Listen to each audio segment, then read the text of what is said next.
Children, welcome back to the story A Bicycle in Good Repair by Jerome K. Jerome. In last video we have seen a man is repairing the bicycle. He is wobbling the front wheel and he removed the front wheel from the cycle. Let us see what is happening in this video. So last வீடியோவில் என்ன பார்த்தோம், ஒரு man வந்து பைசைக்கிளோடைய front வீலை வந்து ஆட்டி பார்த்துட்டு அதை கழட்டி தனியாக வச்சுட்டு அதை சுற்றிட்டு இருக்காரு கையில் இல்லையா. இதுக்கப்புறம் அவர் என்ன பண்ணுறாருன்னு பார்ப்போம். Who cycle is that? It's narrator's cycle, okay? He then said that while he was about it, he would see to the chain for me and at once began taking off the gear case. I did try to dissuade him from that.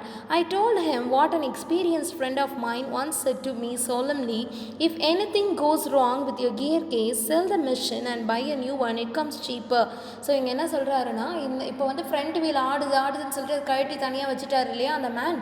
இப்போ என்ன பண்ணுறாருன்னா, cycle செயினை check பண்ணி பார்க்கலான்னு சொல்லிட்டு cycle gear செயினை வந்து எடுக்கலான்னு போகிறாரு. உடனே இந்த நேரேட்டர் என்ன சொல்கிறாருன்னா, அவர் வந்து திசை திருப்புறதுக்காக, என் ஃப்ரெண்டு ஏற்கனவே சொல்லியிருக்கான், இந்த சைக்கிள் கியர் செயின் மட்டும் வீணாக போயிடுச்சுன்னா கண்டிப்பாக அதை விற்றுட்டு புதுசாக தான் வாங்கணும், சைக்கிளே வீணாக போயிடும்னு சொல்லியிருக்கான் அப்படின்ட்டு அவரை வந்து அந்த சைக்கிள் கியரை தொடாத அளவுக்கு சொல்லி பார்க்குறான்.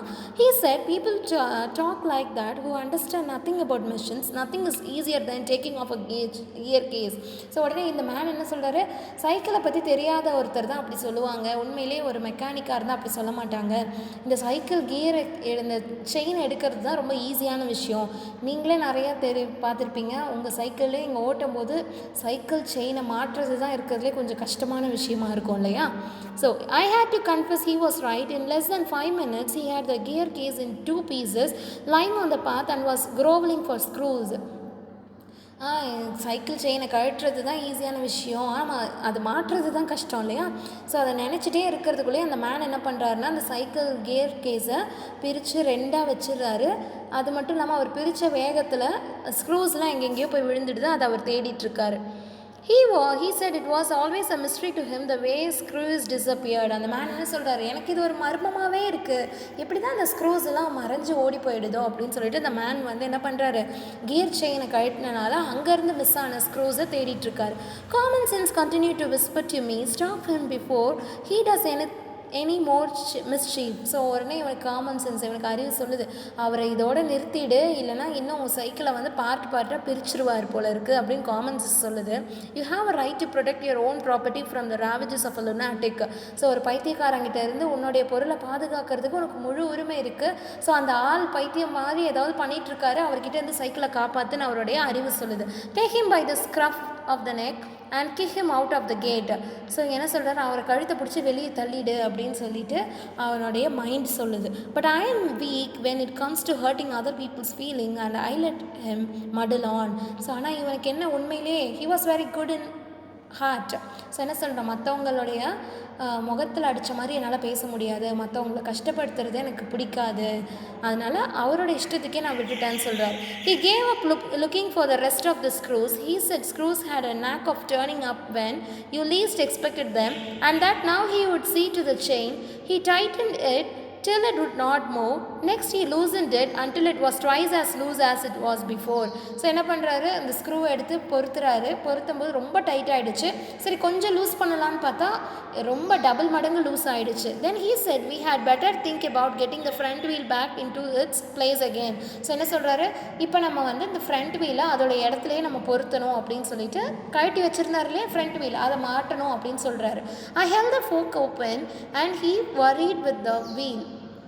ஸோ ஃபோக்னால் இந்த இடத்துல வந்து என்னென்னு பார்த்தீங்கன்னா, அந்த சைக்கிள் மாட்டுறதுக்காக ஒரு இடம் இருக்கும் இல்லையா, சைக்கிள் மாட்டுறதுக்காக வளையம் மாதிரி ஒரு மெட்டல் பீஸ் இருக்கும் இல்லையா, அதுதான் ஃபோக்குன்னு சொல்கிறாங்க. ஸோ இவர் மாட்டும் போது இவருக்கு ஒரு கஷ்டமாக இருக்குது அந்த மேனுக்கு சைக்கிள் ஃப்ரண்ட் வீலை மாட்டும் போது. And at the end of 10 minutes I suggested he should hold the fork and that I should handle the wheel and we changed the places. So அடுத்த நொடி என்ன பண்ணுறாரு, நான் வந்து சைக்கிளை வீலை மாட்டுறேன், நீங்கள் சைக்கிளை பிடிச்சிக்கோங்கன்னு சொல்லிட்டு இவன் என்ன பண்ணுறான், இவன் வந்து வீலை பொருத்த போகிறான்.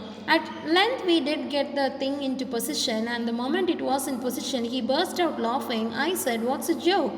He said, well I am an ass. So மாற்றுற நேரத்தில் அவர் சிரிக்கிறாரு. எதுக்காக சிரிக்கிறீங்க, என்ன ஜோக் அப்படின்னு கேட்கும்போது, நான் சரியான ஒரு கழுதை. Ass refers to kind of donkey, நான் சரியான முட்டாள் கழுதையாக இருப்பேன் போல இருக்குது அப்படின்னும்போது என்ன சொல்கிறேன் பாருங்களேன். It was the first thing he had said that made me respect him. I asked him what he had led him to the discovery.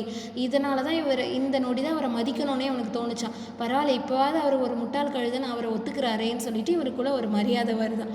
He sir, என்ன புதுசாக என்ன இப்போ கண்டுபிடிச்சிங்க, நீங்கள் முட்டாள் கழுதுன்னு சொல்கிற அளவுக்கு என்ன ஆயிடுச்சு அப்படின்னு கேட்குறான். He said we have forgotten the ball. So அவர் என்ன சொல்கிறாரு, அந்த ஸ்க்ரூ பால்ஸ் இருக்குல்ல அதை போடாமே நான் மாட்ட போகிறேன் அப்படின்னு சொல்கிறாரு. I looked for my hat. It was lying topsy-turvy in the middle of the path. Topsy-turvyனா upside down, தலைகீழாக இருக்கிறது. ஸோ அந்த பால்லாம் ஒரு 16 பால் உருண்டு போச்சு இல்லையா, அதை மாட்டாமையே நம்ம போட போகிறோம் பாருன்னு சொன்ன உடனே அவன் ஹேட்டை கழட்டி பார்க்குறான். ஓகேவா. He was of cheerful disposition.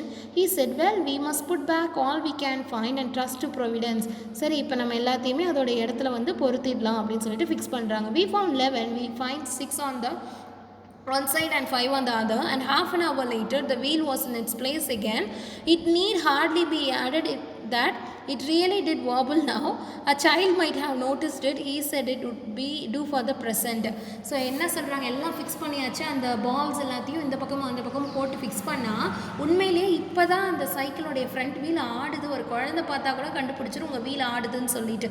இதுக்கு முன்னாடி நல்லா தான் இருந்துச்சு, இவராக ஆட்டி அதை கழட்டி திருப்பி மாட்டும் போது இப்போ தான் வீல் நிஜமாகவே ரொம்ப மோசமாக ஆடுது. I said, watching you do this of real use to me. It is not only your skill that fascinates me, it is your cheery confidence in yourself, your explicable hopefulness that does me good. So உடனே அவன் என்ன சொல்கிறான், அவன் எரிச்சலை மறைச்சிட்டு, நீங்கள் இவ்வளோ டயர்டாக இருந்தாலும் விடாமுயற்சியோடு இவ்வளோ எனர்ஜெட்டிக்காக என் சைக்கிளை ரிப்பேர் பண்ணணும்னு நினைக்கிறீங்களா, அதுதான் எனக்கு உங்ககிட்ட ரொம்ப பிடிச்சிருக்கு அப்படின்னு சொல்கிறான். Thus encouraged, he set to work to refix the gear case. He stood the bicycle against the house and worked from the off side. Then he stood it against a tree and worked from the on side. Then I held it for him while he lay on the ground with his head between the wheels and worked at it from below and dropped oil upon himself. Then he took it away from me and doubled himself across it till he lost his balance and slid over on his head. Okay, so இங்கே என்ன நடக்குதுன்னா, இப்போ அந்த gear கேஸை மாட்டணுன்றதுக்காக இவர் என்ன பண்ணுறாருன்னா, சைக்கிளை வந்து அவர் வீட்டுக்கு பின்னாடி எடுத்துகிட்டு போய் மாட்டுறாரு, மரத்துக்கு பின்னாடி எடுத்துகிட்டு போய் ஃபிக்ஸ் பண்ணி பார்க்குறாரு. ஸோ இடத்த சேஞ்ச் பண்ணிக்கிட்டே இருக்காரு. ஒரு கட்டத்தில் இவன் பிடிக்கிறான், அவர் மாட்டுறாரு. இப்படியா வந்து பார்த்தா ஒன்று சைக்கிள் மேலே இவர் இருக்காரு, இல்லைன்னா இவர் மேலே சைக்கிள் இருக்குது, இவர் உடம்பு ஃபுல்லாக அந்த க்ரீஸ் எல்லாம் ஒட்டிக்குது. சரியா. Then he lost his temper and tried bullying the thing. The bicycle, I was glad to see, showed spirit, and the subsequent proceedings degenerated into little else than a rough and tumble fight between him and the machine. One moment the bicycle would be on the gravel path and he on top of it. The next, the position would be reversed. He on the gravel path, the bicycle on him. So ஒரு நேரம் பார்த்தா bicycle இவர் மேலே இருக்குது, இன்னொரு நேரம் பார்த்தா இவர் பைசைக்கிள் மேலே இருக்கார். இப்படியே மாற்றி மாற்றி போயிட்டுருக்கு டைம்.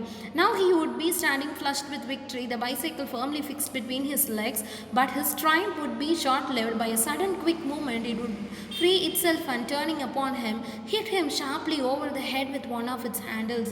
ஸோ உடனே என்ன பண்ணுறாரு, ரெண்டு கால் நடுவில் வந்து சைக்கிளை பிடிச்சி வச்சுக்கிறாரு. அப்பா சைக்கிளை ஃபிக்ஸ் பண்ணிட்டேன்னு சொல்லி வாயை மூடுறதுக்குள்ளே சைக்கிள் வந்து பேலன்ஸ் தவறி என்ன ஆகுது, அந்த ஹேண்டில் இருக்குல்ல, அந்த ஒரு ஹேண்டில் வந்து அவர் தலையிலே வந்து வேகமாக பட்டுடுது. At 1:45, dirty and disheveled, cut and bleeding, he said, I think that will do, and rose and wiped his brow. So இப்போ வந்து என்ன பண்ணிட்டாங்க, 1:45 அப்படின்னா என்னென்னு பார்த்தீங்கன்னா 12:45 தான் 1:45 சொல்கிறாங்க. ஸோ 12:45 ஆயிடுச்சு. இவர் என்ன பண்ணுறாரு, ரத்தம் வழியுது நெத்தியிலேருந்து, தொடச்சிக்கிட்டே நான் எல்லாம் முடிச்சிட்டேன் போல் இந்த சைக்கிளில் அப்படின்னு சொல்லிகிட்டே வராரு, ரத்தத்தை தொடச்சிக்கிட்டே. The bicycle looked as if it also had enough of it, which had received most punishment. It would have been difficult to say.